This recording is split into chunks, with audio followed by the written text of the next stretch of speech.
Ótimo. Então hoje nós vamos falar sobre o tratamento químico, que é justamente que se trata da aplicação dos produtos para o controle dos parâmetros físico-químicos da água da piscina. Então, hoje nós temos aí diversos produtos, né, da linha Kiclo, nos quais você vai conseguir controlar esses parâmetros, que são de suma importância para você manter a piscina limpa, balanceada e cristalina. São esses 3 pontos aí que são importantes, né? E o primeiro parâmetro que nós vamos tratar aqui, que para mim, Moisés, né, estudou algum tempo em faculdade, mas que quando foi para a prática da piscina, percebeu que a alcalinidade é um dos principais parâmetros, se não o principal parâmetro a ser controlado e um dos mais deixados de lado. Como eu falei ontem, né, eu acho que quem estava presente ouviu, quem não estava presente vai ouvir pela primeira vez. Quando eu faço visitas, e muitas pessoas me pedem consultoria, né, aqui, e quando nós realizamos a visita ou na residência, ou no condomínio, ou numa associação, ou em um clube de grande porte, a primeira coisa que eu faço quando eu chego na piscina é avaliar o parâmetro alcalinidade. Ah, Moisés, por quê? Porque a alcalinidade, ela é justamente, né, o parâmetro capaz de estabilizar o pH, ou seja, neutralizar os ácidos, e, consequentemente, manter o pH estável. Ou seja, exemplo, hoje nós sabemos, né, que a faixa ideal de alcalinidade, ela vai de 80 a 120 ppm, ou seja, 80 a 120 partes por milhão de alcalinidade. Então, ela é mantida nessa faixa ideal justamente para que você possa proporcionar uma estabilidade do pH, dispensando, de repente, futuras correções frequentes. Por exemplo, nós sabemos que hoje existem produtos, além do elevador de alcalinidade, também produtos que fazem o quê? O aumento, a elevação do pH ou a redução do pH. Então, para que eu economize nesses produtos de aumento ou redução de pH, o que é que eu vou fazer? Vou controlar a minha alcalinidade. Moisés, geralmente, o que é que acontece? A alcalinidade de uma água de piscina, ela já chega com quantos ppm? Isso aí vai depender, claro, da água que o cliente ele vai estar usando para reposição lá da piscina dele, né? Que pode ser uma água, por exemplo, de uma concessionária, que vai depender do lugar que vocês estão aí, em outros estados, né? Eu não sei, vocês podem até compartilhar aí no chat, né? Aqui é em Embasa, mas eu sei que tem Compesa, eu sei que tem em Sergipe a Deso, eu sei que tem a Cagesse no Ceará, não é isso? Enfim, todas as concessionárias elas vão trazer geralmente uma água com baixa alcalinidade. Uma água com 10 ppm de alcalinidade, com 20 ppm de alcalinidade. Então imagina uma água totalmente instável, ou seja, uma água que precisa ser corrigida ao parâmetro de alcalinidade. Observe que se eu não tenho uma alcalinidade corrigida a 80 a 120 ppm, o meu pH ele pode sofrer variações muito altas e isso vai influenciar em quê, Moisés? Vai influenciar justamente na questão da eficiência do produto no tratamento. E aí também outras coisas, como na cristalinidade da água, né? Opacidade, enfim, outros parâmetros. Então, para mim, principal parâmetro, pode anotar aí. Onde é que você vai ter que ter um ponto de atenção inicialmente no tratamento da água? Na alcalinidade. Perfeito, entendido. Alcalinidade é isso. Alguém falou no chat aqui. Água de poço, né? Água de poço é problema, viu, meu amigo? A depender aí da água de poço, de fato, o tratamento ele vai precisar ser bem diferente. Mas, seguindo, alcalinidade desregulada, ela vai fazer o quê? A água vai tender a ficar mais turva, sem brilho. A água ela vai assumir uma tonalidade verde por vezes, né? Isso com a alcalinidade desregulada, né? E também com outros parâmetros. A água da piscina ela vai ficar corrosiva, então ela vai, por exemplo, em piscinas de alvenaria, ela pode atacar ali também aquele rejunte, né? E aí você vai comer aquele rejunte ali, você vai pensar que pode estar tendo algum, não sei, algum tipo de o rejunte é ruim, qualidade, enfim, não. Às vezes é porque a água está corrosiva, né? O pH vai tender a variar mais, como eu já tinha falado, né? E o cloro ele vai tender a perder o seu efeito algicida. E como é que você faz a medição da alcalinidade da água de piscina? Então, você vai ter aí o kit de medição de alcalinidade, não sei se vocês conhecem, né, devem conhecer, principalmente quem já trabalha, né, no ramo de tratamento de água de piscina, que é o kit teste alcalinidade. Que vai acontecer o quê? Você vai encher um tubo transparente com água da piscina, até a marca de 25 mililitros aqui, ó, você vai ver aqui do lado de um tubinho, ó, esse tubinho aqui incolor. E aí, o que, é que vai acontecer? Você vai adicionar 5 gotas do indicador, que é esse mais escuro, certo? E você vai agitar. Agitar, eu digo, vai mexer ele, né, com cuidado, para não cair para fora.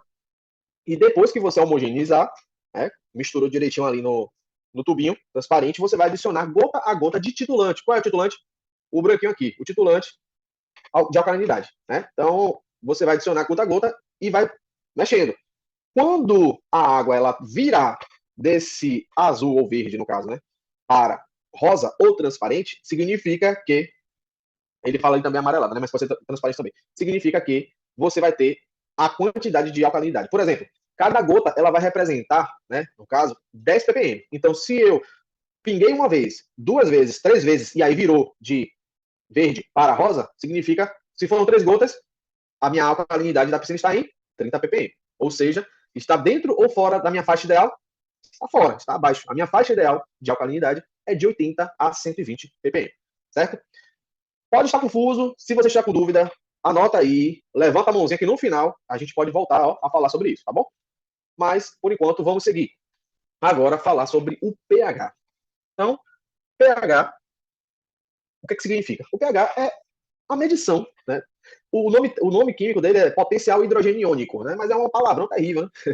É um palavrão terrível. O pH, em miúdos, né, em palavras mais fáceis, é a acidez da água da piscina. Ela mede a quantidade, né, de íons de hidrogênio dispersos e o que vai determinar se ela está ácida, ou seja, abaixo de 7, neutra, que é 7, ou alcalina, que é acima de 7. Então, a água ela pode estar ácida, neutra ou alcalina.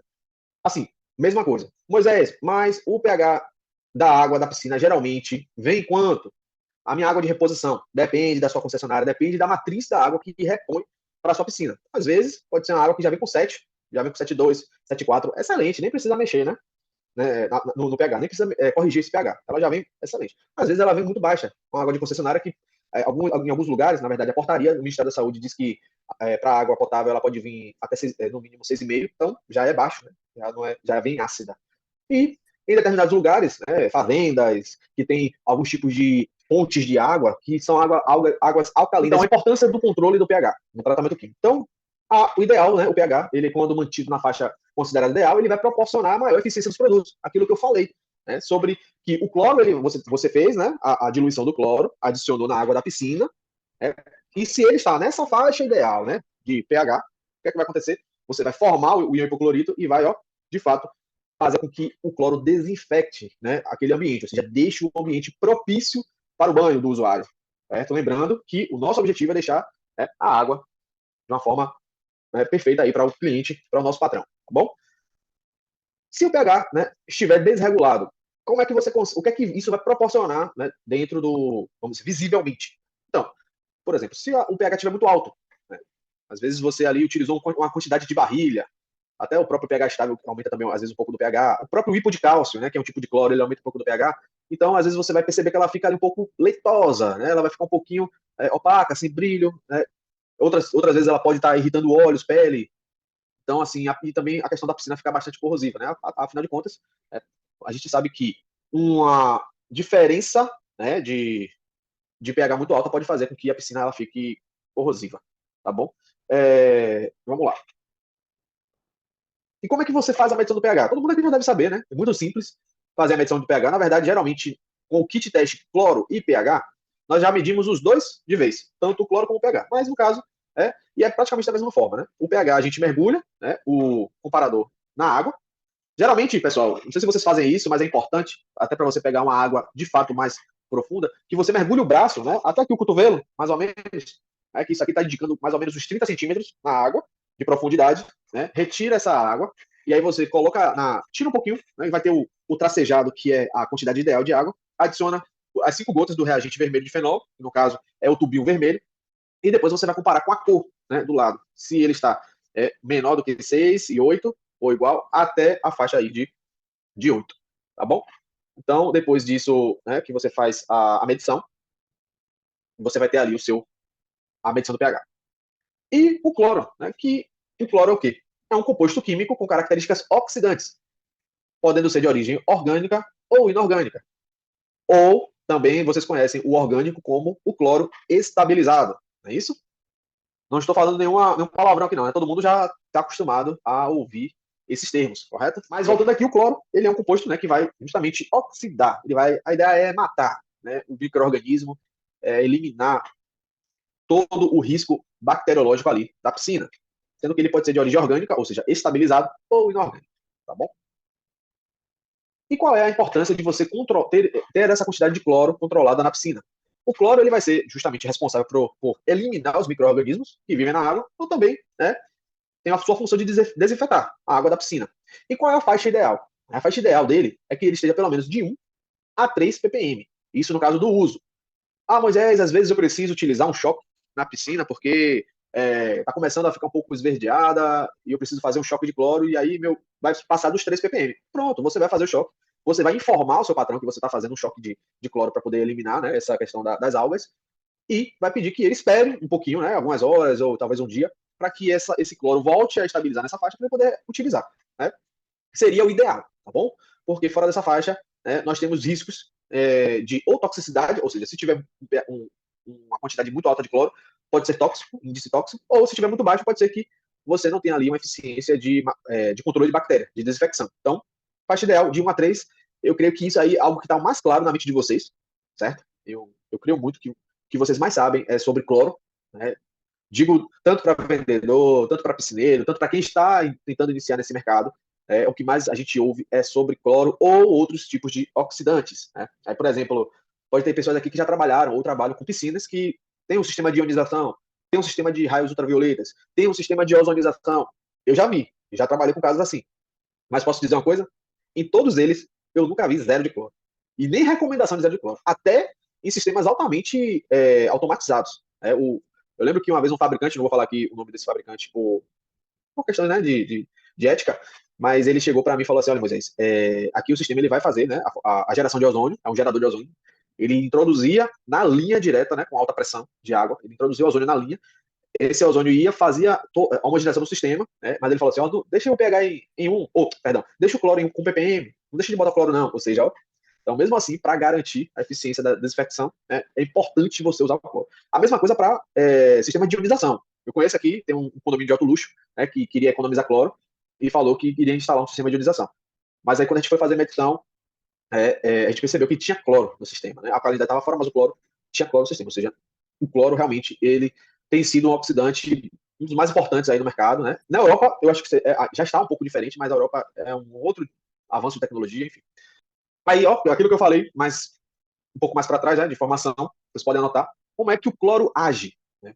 Quando o cloro ele é dissolvido na água, ele vai criar subprodutos, ele vai se separar em subprodutos, como o ácido hipocloroso e o íon hipoclorito. Ambos ele agem contra a matéria orgânica presente. Porém, como eu falei para vocês, né, o que de fato vai eliminar essa matéria orgânica e vai fazer uma oxidação mais perfeita é o íon hipoclorito. Né? E o cloro, ele é demanda, ou seja, ele é necessário para você justamente poder controlar essa matéria orgânica presente no sistema, tá bom?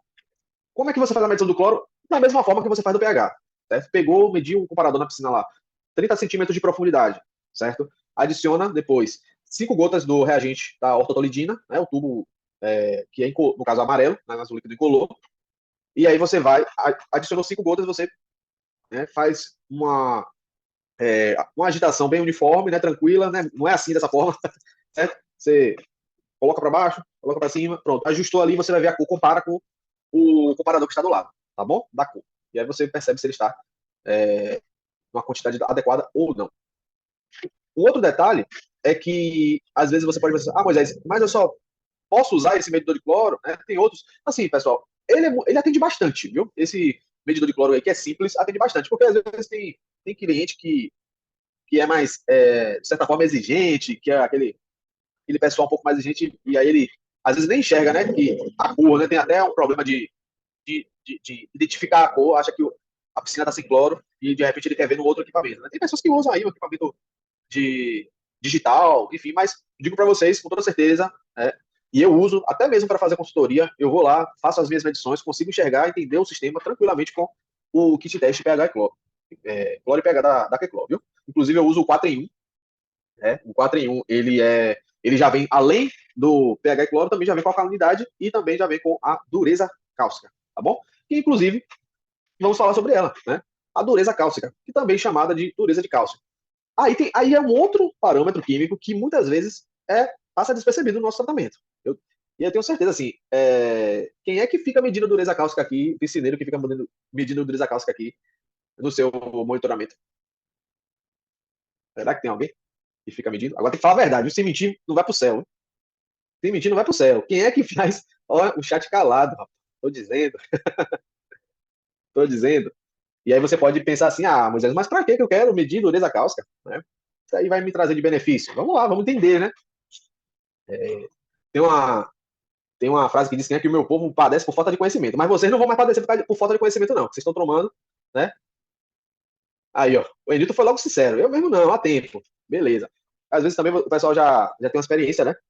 E acha que não precisa. Mas vamos lá. O que é que a dureza cáustica ela pode interferir no tratamento da minha piscina? Inclusive, né, se eu perguntasse para vocês aqui, eu acredito que a maioria de vocês não iriam saber qual é a dureza cáustica ideal na água da piscina. Mas aqui nós estamos para poder, né, aprendermos juntos. Então, é importante sim, né, você manter a dureza cáustica sempre sob controle, pois em determinadas situações ela pode deixar a piscina opaca, turva e em alguns casos extremos gerar incrustações de cálcio na superfície. Então, olha aí.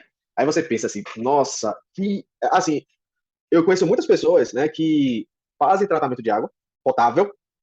E olha que tratamento de água potável, de certa forma, né, vou colocar assim entre aspas, é mais visto como relevante do que o tratamento da água da piscina. Eu não vejo dessa forma, eu vejo que os dois são importantes da mesma forma. Você lida com a saúde das pessoas, então você tem que gerar importância da mesma forma. E aí, por que eles falam isso? Porque imagina, eu já falei que a alcalinidade fora pode gerar turbidez, opacidade, falta de cristalinidade na água. Já falei que o pH pode gerar isso. Já falei que filtro pode gerar isso. E agora estou falando que dureza cáustica também pode gerar isso. Então, observe que como é importante você ter conhecimento e você buscar manter os padrões, né, os parâmetros sempre de acordo aí com aqueles padrões que são indicados. Né? E assim, pessoal, a gente sabe que não são parâmetros indicados, não é porque o rapaz aqui, ó, o Nilson Maerá, que o professor né, quis, não é porque Moisés quer, não é porque a Kekló quer, é porque é literatura, é porque é estudado, é experimentado e visto que é importante né, você manter um controle também de dureza. Né? A gente sabe que uma dureza baixa, ela vai tender a ocorrer um processo de corrosão, ou seja, aquele rejunte, ele vai ficar comido, você vai botar o dedo lá, vai entrar. O seu cliente, ele vai dizer, poxa, minha água não era assim. Ou, meu reajuste não era assim, meu reajuste estava todo bonitinho, tá todo comido, o que aconteceu? Aí você vai olhar assim, rapaz, o que aconteceu? Então, hoje você já tem a noção de que manter a dureza de 200 a 400 ppm é importante, certo? E o que a dureza alta pode ocasionar? Aí ela já pode ocasionar uma incrustação, tanto nos processos, né, na tubulação, no sistema hidráulico, e também ela pode ter a expansão dos rejuntes, ou seja, aquele rejunte com alta dureza cáustica, ele vai ficar expandido, como se estivesse saindo né, para fora mesmo do rejunte, tá bom? Então, esse tratamento químico, esse controle de dureza desregulado aí, no caso, é justamente para poder evitar esses dois processos. E aí você tem a faixa ideal, que é de 200 a 400, ok? E como é que você faz a medição de dureza? É muito parecido com a medição de alcalinidade, porém com uma pequena e sutil diferença. Aí, ó, esse kit que eu uso, eu vou para fazer algum tipo de consultoria, é ele aqui que eu levo. Esse cara aqui me ajuda, aqui, ó, esse cara aqui me ajuda de uma forma tremenda. Né? Aí eu faço todas as medições que eu quero, né? De acordo aqui com o que a gente já falou. Alcalinidade, pH, cloro e agora dureza. Então, como é que eu faço a medição de dureza? Mergulho o tubo de ensaio na piscina, recolho uma quantidade de água, né? Ele coloca aí aproximadamente 30 de profundidade e deixar a água na marca graduada de 25 mililitros. Tem aí a graduaçãozinha dela. Eu adiciono 5 gotas da solução de indicador, certo? E depois, movimento para poder homogeneizar a solução. Depois eu vou adicionar cada gota da solução titulante, né, para poder, até o momento que ela fizer, que ela virar. Certo? Quando ela virar, aí eu vou fazer uma continha, um cálculo que tem lá, que vem no papelzinho, para poder fazer a conta de quanto de dureza tem na água da piscina. Certo? Pessoal, espero que não esteja massivo, né? Que vocês estejam realmente entendendo. Inclusive, lembrem que lá no final, geralmente, a gente faz o quê? Perguntas. Eu quero ver todo mundo aqui também respondendo bem, viu? Moisés, não tem outros parâmetros também que a gente precisa ter uma atenção, não? Temos outros parâmetros, sim, que nós precisamos ter atenção, e, inclusive, através de uma fita teste, no caso, essa fita teste da gente aqui é a fita teste 5 em 1, então você consegue ver, além da alcalinidade total, do pH, do cloro livre e do cloro total, mais um parâmetrozinho aí que a gente vai falar que é o ácido cianúrico. Né? Eu já vi o Nildo fazendo assim porque ele conhece. Então, se você sabe o que eu estou falando do ácido cianúrico, é porque você, em algum momento, estava apenas utilizando um cloro estabilizado. E esse cloro, ele tem o ácido cianúrico nele. E você sabe, se você não sabe, você vai ficar sabendo agora que o ácido cianúrico em níveis elevados, ele é tóxico. Então, a gente precisa também controlar o ácido cianúrico e ele vai também interferir na qualidade da água da piscina. Então, tá aí a fita teste para você também poder